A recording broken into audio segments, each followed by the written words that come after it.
então para a palavra de Deus. Deuteronômio, capítulo 6. Eu quero ler os versículos 4, 5, 6 e 7, sentados como estamos. Diz assim: Ouve, Israel, o Senhor nosso Deus é o único Senhor. Amarás, pois, o Senhor teu Deus de todo o teu coração, de toda a tua alma e de todas as tuas forças. E estas palavras que hoje te ordeno estarão no teu coração, e as intimarás a teus filhos, e delas falarás, assentado em tua casa, andando pelo caminho, deitando-te e levantando-te. Amém. Queridos irmãos, hoje, apesar de ser o domingo de Páscoa, aliás, feliz Páscoa a todos os irmãos, também apesar de ser o domingo onde celebramos a ressurreição, hoje por uma agenda do setor, o pastor designou para que seja um culto que já é o culto da família, mas com uma mensagem voltada para a família, né? E nós vamos então falar com os irmãos aqui, no tempo que nos foi dado, sobre o tema a família como uma plataforma de transmissão da fé. A família como uma plataforma de transmissão da fé. E eu queria começar perguntando: para que serve a família? Será que a família ela serve para ser um ambiente onde Deus é ignorado? Será que a família é um lugar ou é um ambiente onde a fé não é ou não deve ser ensinada aos filhos?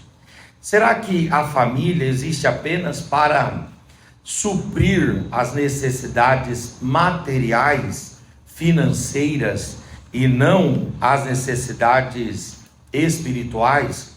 Será que é aceitável que dentro da casa, dentro da família, dentro do lar, será que é aceitável que não haja um ensino bíblico e prático da fé cristã? Eu acredito que não. A família, ela foi criada por Deus como uma instituição divina, e ela é um ambiente de formação de caráter e de identidade. A família também, ela foi estabelecida como um lugar de cuidado, proteção, desenvolvimento integral, inclusive desenvolvimento espiritual. Acima de tudo, a família deve ser um ambiente, deve ser uma plataforma, deve ser um lugar de transmissão, de comunicação, de transferência, de entrega de legado, de propagação da fé.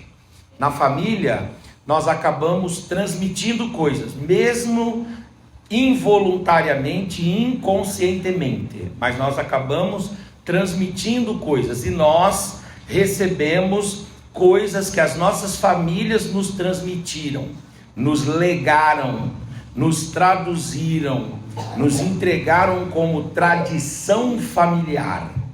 Por exemplo, na família se transmite características fisiológicas, pois os filhos e os membros de uma família carregam mais ou menos os elementos e os traços visíveis dos seus pais, dos seus avós, dos seus bisavós, dos seus tios e assim sucessivamente. Então, na família nós traduzimos, nós transmitimos, nós entregamos exatamente as características fisiológicas, as características corporais, as características materiais, as características corpóreas. Agora é interessante que na família nós transmitimos também características étnicas, preservando identidade, preservando história, preservando também a ideia de pertencimento a uma ancestralidade, a uma etnia, a um povo, a um clã, a uma estirpe de gente no mundo. Nós recebemos a nossa característica étnica a partir da família. A família é um ambiente de transmissão das características étnicas. Na família também se transmite valores culturais, costumes, hábitos, também tradições, e isto vai moldando a nossa forma de viver. Nós comemos o que comemos porque aprendemos a comer assim na família. Bebemos o que bebemos porque aprendemos a beber assim na família. Vestimos-nos como nos vestimos porque aprendemos a nos vestir assim com a família. Ouvimos determinados cantores, ouvimos determinados pregadores, estamos e frequentamos determinados ambientes por causa dessa tradição e desses valores culturais que nós recebemos. Na cultura também está o idioma. Falamos o português porque recebemos isso do ambiente, do seio da nossa família. Na família nós transmitimos cultura. Agora, a família também é um lugar onde se transmite padrões sociais, ensinando, é claro, a se relacionar, a respeitar e a conviver em sociedade. É na família que nós aprendemos o bom dia, o boa tarde, o boa noite. É na família que aprendemos o muito obrigado. É na família que aprendemos o com licença. É na família que aprendemos o por favor. É na família que aprendemos você primeiro. É na família que aprendemos a ceder lugares e respeitar. Ou seja, a família nos transmite características sociais. A família também nos traz princípios financeiros. Ou seja, é a família que constrói a nossa concepção sobre como vamos lidar com o dinheiro, tanto no aspecto de ganhar o dinheiro, como no aspecto de administrar o dinheiro. Nós aprendemos sobre gestão financeira com a nossa família, ao ver os nossos pais administrando, ao ver as pessoas que estão mais próximas de nós tomando conta dos seus recursos, nós aprendemos. Então, o que temos de convicções quanto aos princípios financeiros que regem a nossa vida, isso recebemos da família. A família também, ela transmite convicções filosóficas, por exemplo, ideologias. As ideologias são ensinadas nos seios da família, são desenvolvidas, são propagadas, são expostas, são difundidas no seio da família. A construção do que nós somos no aspecto de ideologia, no aspecto de filosofia, no aspecto de raciocínio, no aspecto de reflexão, tudo que nós produzimos de elucubrações, de arrazoamentos, de concepções e de definições que damos para as coisas, tenha certeza que tem influência da nossa família. Nós pensamos como pensamos porque aprendemos a pensar assim com a nossa família. Então, a família é um lugar de transmissões de convicções filosóficas. Também a família é um lugar de transmissão de valores sobre o trabalho. Como é que você vai aprender uma profissão? Geralmente, a primeira profissão dos filhos são as profissões dos pais. Geralmente, o ofício do pai é também o ofício do filho. E às vezes o filho começa trabalhando no ofício do pai e depois ele vai ter a sua história, a sua trajetória. Mas alguém dos descendentes vai copiar o pai, que vai copiar o avô, e assim sucessivamente, porque nós transmitimos os aspectos sobre o trabalho. Os aspectos artísticos também a família transmite. Família que frequenta circo, os filhos vão gostar do circo. Família que frequenta cinema, os filhos vão gostar do cinema. Famílias que frequentam teatros, os filhos vão gostar de teatro. Famílias que frequentam espaços, conchas acústicas, espaços de shows, os filhos vão gostar também. Por quê? Porque nós transmitimos isso. Nós somos produto do ambiente familiar no qual nós crescemos, no qual nós fomos formados e no qual nós nos desenvolvemos. Então, a família nos transmite também expressões artísticas. Eu, por exemplo, gosto de ouvir algumas modas de viola E eu gosto de ouvir, não é de hoje que eu tenho 42 anos, mas desde novo, porque me remete ao meu pai ouvindo Viola Minha Viola, né? Com a Nesita Barroso. E aí eu lembro daquilo, e quando eu ouço eu paro para ouvir alguma coisa. Eu tenho memória da minha mãe, memória assim bem remota, minha mãe tocando sanfona. Minha mãe tocava sanfona dentro de casa, e eu gosto do som da sanfona dentro de casa. Por quê? Ou assim, quando eu escuto a sanfona, é um som que me chama a atenção, porque eu me rememoro a minha mãe. Então os elementos artísticos que nós recebemos, todos nós recebemos da família. Pois bem, assim como a família, ela transmite tudo isso, a família também deve ser um lugar onde nós transmitimos para os membros da família a nossa fé. Nós precisamos transmitir para os membros da nossa família os valores da nossa fé. Às vezes nós transmitimos cultura, às vezes transmitimos aspectos artísticos, filosóficos, financeiros, sociais, de trabalho, dinheiro, até questões a respeito de como nós vamos nos portar na vida profissional, mas nós negligenciamos esse dever e essa responsabilidade de transmitir a nossa fé àqueles que estão no ambiente familiar.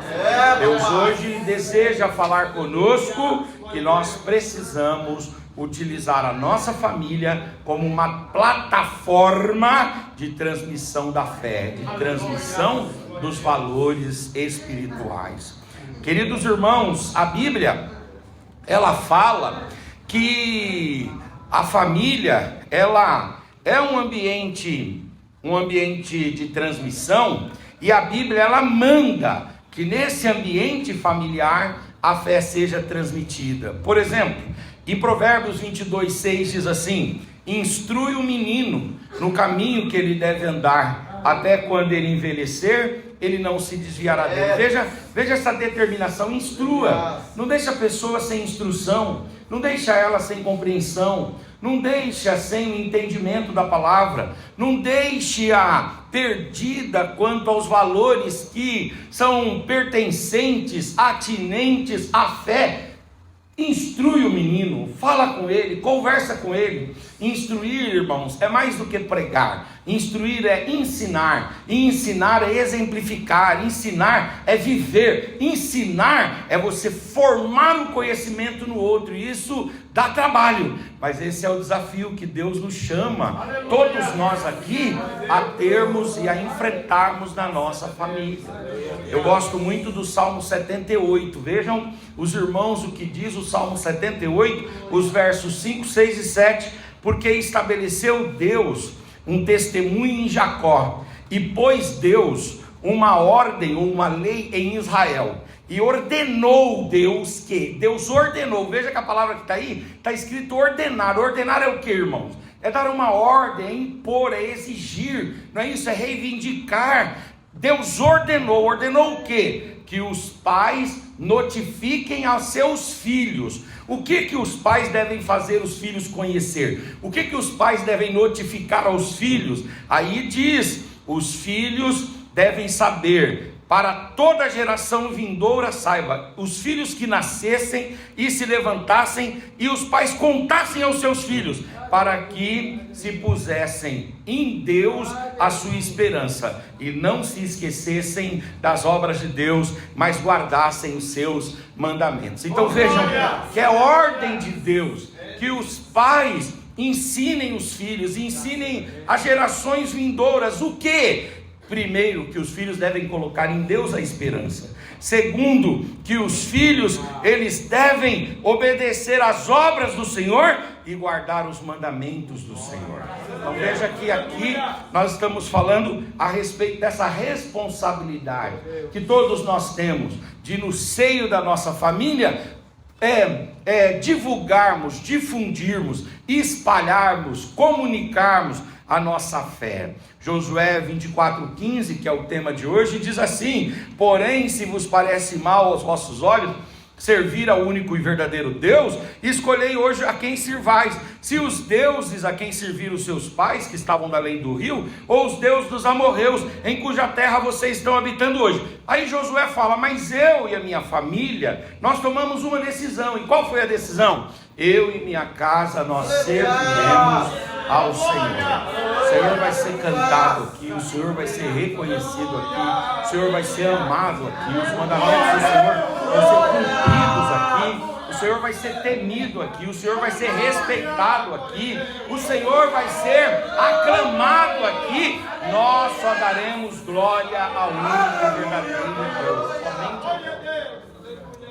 Deuteronômio capítulo de número 6, versículos 8 e 9, o texto fala uma coisa muito interessante, diz assim: também vocês devem atar por sinal na vossa mão a palavra, e também serão por frontais entre os teus olhos, e vocês devem escrever nos umbrais da tua porta, e também nos umbrais da casa. Aqui nós estamos vendo algo que Deus mandou os judeus fazerem. Diz, olha, façam a difusão da palavra, e não só difundam a palavra verbalmente, enquanto deitam, levantam, caminham, mas difundam a palavra de modo alegórico, de modo lúdico. E aí Deus trabalha a ludicidade no processo de transmissão da palavra. Ou seja, o pai, a mãe, o irmão, o tio, a tia, o avô, a avó, o membro da família deve difundir o evangelho primeiro com palavras, com exemplo, mas também deve difundir o evangelho usando determinadas alegorias, determinadas criatividades. Aí Deus vai e fala assim: vocês devem colocar isso na vossa mão.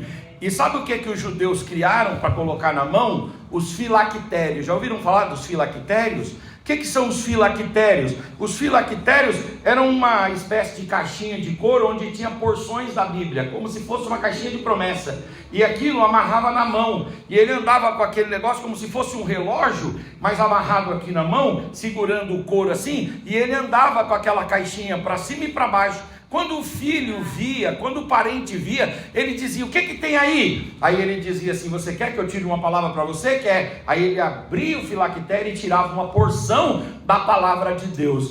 Tinha filactério que era tão bem feito que todo o texto da Torá, que é do Pentateuco, todo o texto estava escrito num pergaminho pequenininho, enrolado e colocado ali dentro. E tinha gente capaz de ler aquelas letras minúsculas lá e explicar a Torá, os 5 primeiros livros da Bíblia. Então aqui está falando da criatividade. Na hora que você vai levar a palavra, você precisa ter uma criatividade. O filactério não era usado somente na mão, ele era usado também na testa. Eles pegavam esse mesmo objeto aqui e amarravam na testa, e aí ficava aquele quadradão aqui na testa, e eles saíam andando pela rua com os parentes, com os amigos e tal. Aí um amigo perguntava: o que é esse negócio aí no meio da sua testa, bem entre os seus olhos? Aí ele disse: você quer que eu tire uma palavra para você? Quer? Ele abria o filactério, tirava a palavra e lia a palavra. Além disso, o Senhor fala para colocar isso nos umbrais das portas.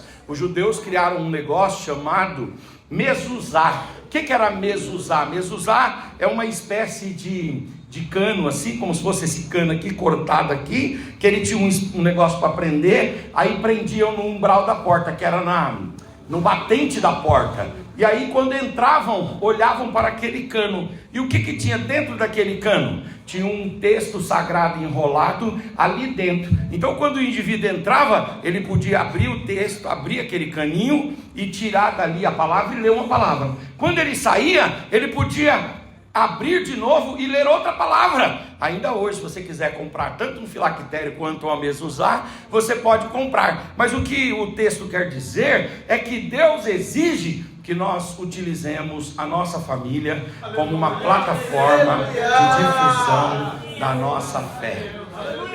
Eu quero dizer para você: a sua família hoje está servindo a Deus. Seus filhos estão na igreja, os adolescentes estão na igreja, os jovens. Mas nós não sabemos o que acontecerá amanhã, por isso nós precisamos difundir a nossa fé. Nós precisamos anunciar a fé, nós precisamos cultivar a fé. No Novo Testamento, o apóstolo Paulo vai dizer em Efésios capítulo 6, versículo 4: e vós, pais, não provoqueis a ira vossos filhos, mas criai-os. Aí Paulo diz: vocês devem criá-los. Criá-los em quê, Paulo? E ele explica: na doutrina e na admoestação do Senhor.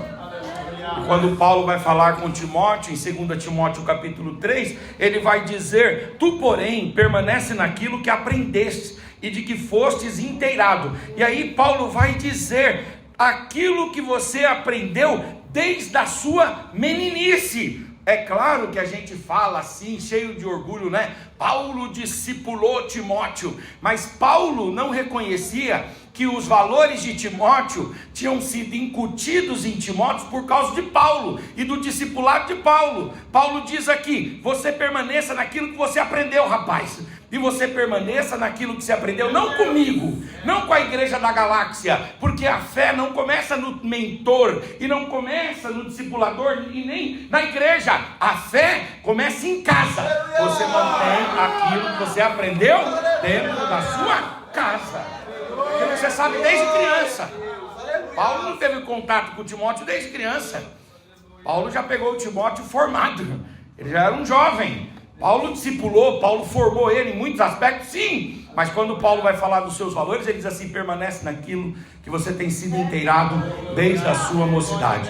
Em outro trecho, os irmãos aqui conhecem, ele diz assim: eu reconheço uma fé não fingida que há em você, uma fé sincera, uma fé não fingida, que primeiro habitou na sua avó Lloyd, na sua mãe Eunice, e agora desdobra em você. Que Deus nos dê graça para utilizarmos a nossa família como uma plataforma de difusão dos valores da fé.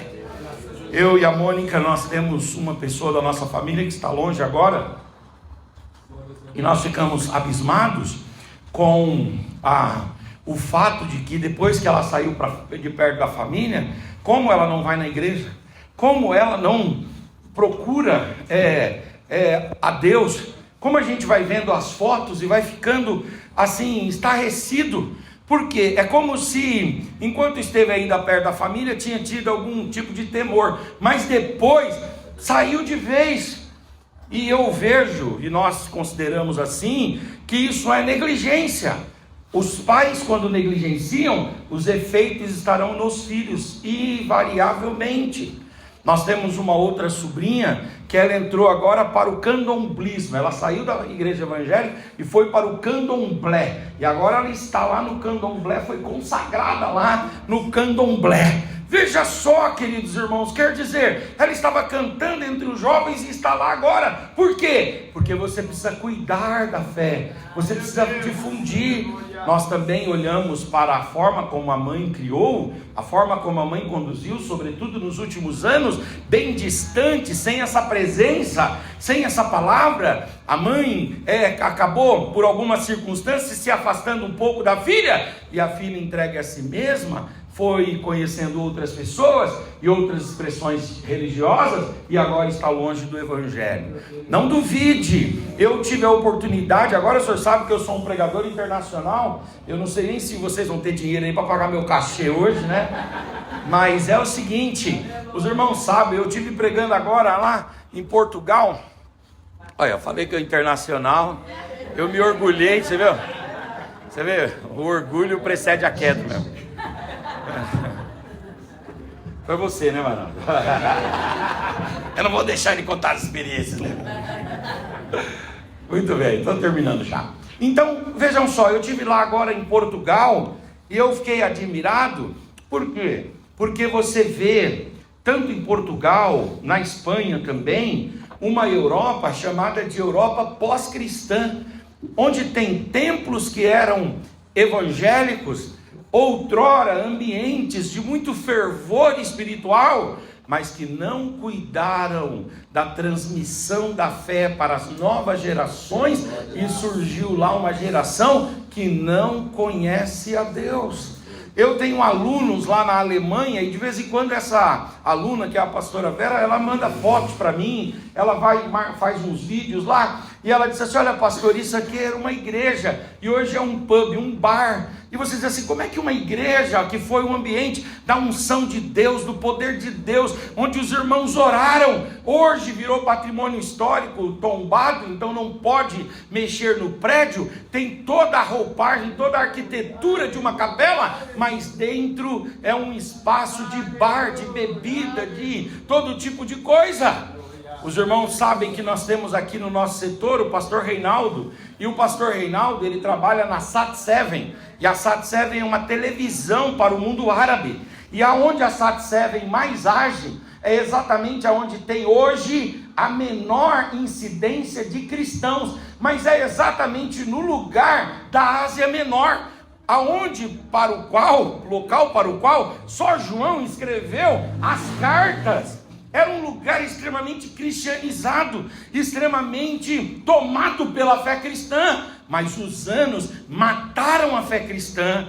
Recentemente terminei o mestrado agora no final do ano, e lá no grupo do mestrado, que eu continuo lá, ficam mandando várias notícias, e esses dias veio uma notícia interessante da islamização de São Paulo, porque diz que a presença islâmica em São Paulo é maior do que em qualquer outro estado da nossa federação. Países que eram de maioria cristã, hoje se transformaram em países islamizados. Você diz assim: não, mas isso não vai chegar no Brasil, isso não vai chegar. Vai sim, se a gente não for diligente, se nós não formos criteriosos, se nós não formos cuidadosos e não transmitirmos a fé, do mesmo jeito que nós precisamos transmitir os valores outros que eu já citei aqui, nós precisamos também transmitir a fé. Nós precisamos difundir a fé. Eu queria, irmãos, terminar aqui. Talvez eu não termine hoje muito alegre com vocês, mas se eu terminar refletindo com vocês, está tudo bem, porque vale também refletir, vale também pensar. A gente vir na igreja para pensar um pouco sobre as coisas e sair daqui pensando. O Espírito trabalha no nosso raciocínio, no nosso intelecto, da mesma forma, e Ele nos forma através desses raciocínios que Ele nos dá. Por exemplo, eu coloquei aqui o perigo de você não transmitir a fé. Veja o que está escrito em Juízes 2:10, diz assim: e também toda aquela geração foi congregada aos seus pais, quer dizer, eles morreram, e outra geração após ela se levantou, e não conhecia ao Senhor, nem tampouco conhecia o que, irmãos? A obra que Ele fizera para Israel. Vocês se lembram que surgiu lá no Egito um faraó que não conhecia a história de José, sim ou não? Surgiu aqui em Israel, agora está falando de Israel, Juízes 2, o povo já está dentro da terra, e dentro da terra, uma geração pós-Josué, surge uma geração que, do mesmo jeito que o faraó lá atrás esqueceu José, essa geração de israelita que entrou na terra e esqueceu, não foi José, esqueceu as obras de Deus e esqueceu o próprio Deus.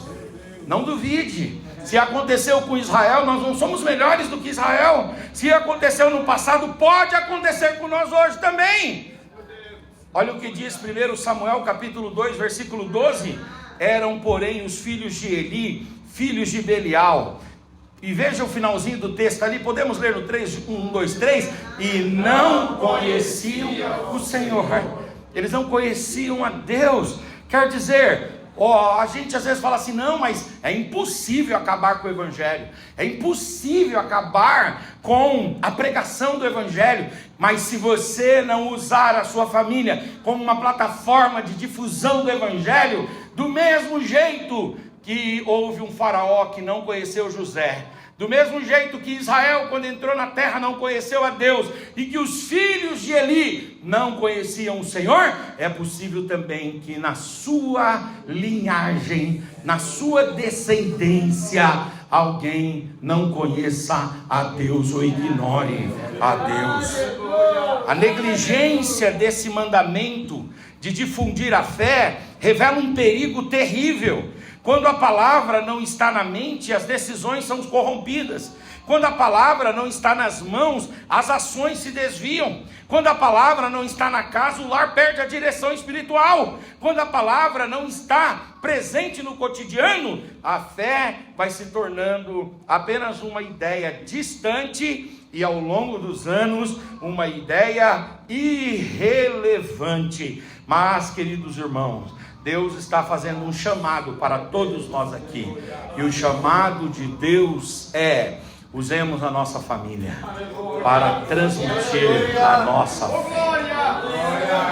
Pregue dentro da sua casa, fale a palavra, faça orações, traga a sua família para a igreja, procure incentivar os seus netos. Se você tiver, como a minha mãe tem a oportunidade de conviver com bisneto, procure incentivar o bisneto. Se você puder, como a minha mamãe, 82 anos, Deus deu um presente para ela, que ela está no trineto, no chamado tataraneto, né? Ela está no trineto. Se você puder chegar até o trineto, chegue nele. E quando você falar assim: eu quero deixar uma mensagem para você, não deixe a história da sua vida, não deixe dinheiro, não deixe carro, não precisa deixar relógio, não precisa deixar nada disso.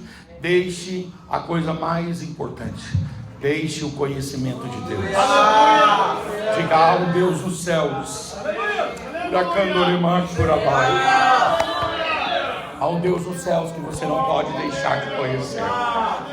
Aleluia, glória a Deus, aleluia, glória a Deus, aleluia, glória a Deus, aleluia, glória a Deus. Nós às vezes deixamos muitas heranças, mas todas essas heranças, irmãos, elas se transformarão em algum momento em causas de conflitos familiares. Elas se transformarão em pó, em poeira. Famílias muito ricas no passado hoje estão experimentando a pobreza e a miséria, mas famílias que receberam a fé no passado e cultivaram por gerações são famílias prósperas. São famílias prósperas. Pastor, posso orar com a igreja? Fique de pé no seu lugar em nome de Jesus.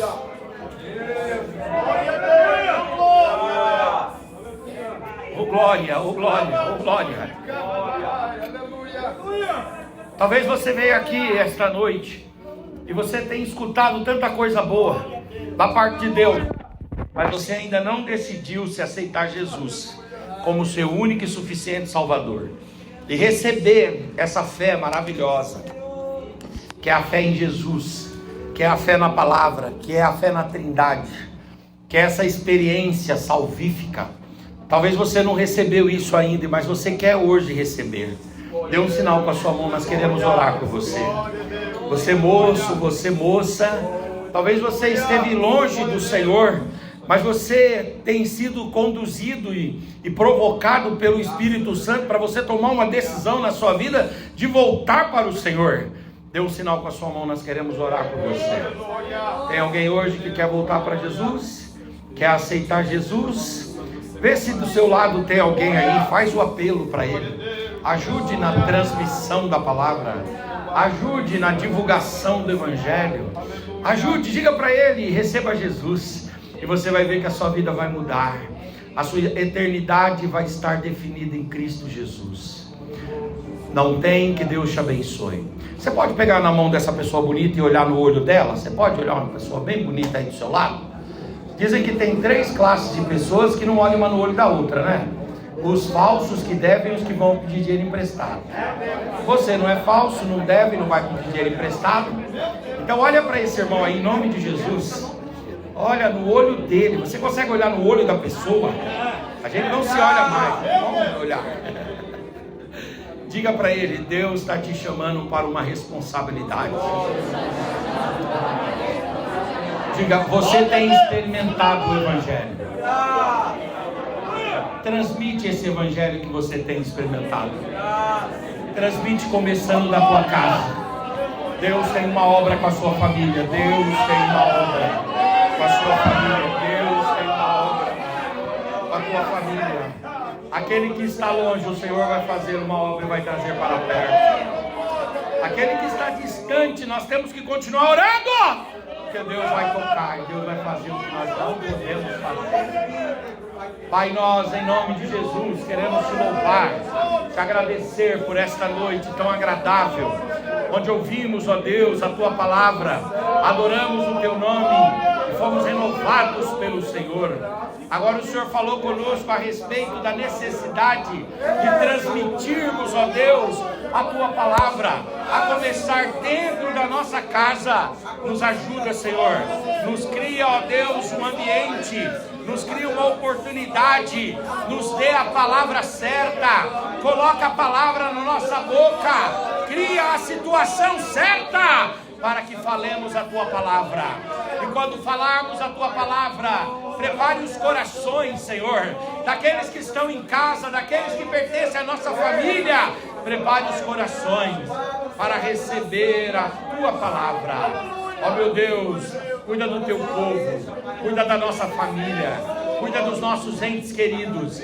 A nossa família, antes de ser nossa, ela pertence ao Senhor. Toma, Deus, cada ente da nossa família em tuas mãos, assim oramos. Amém.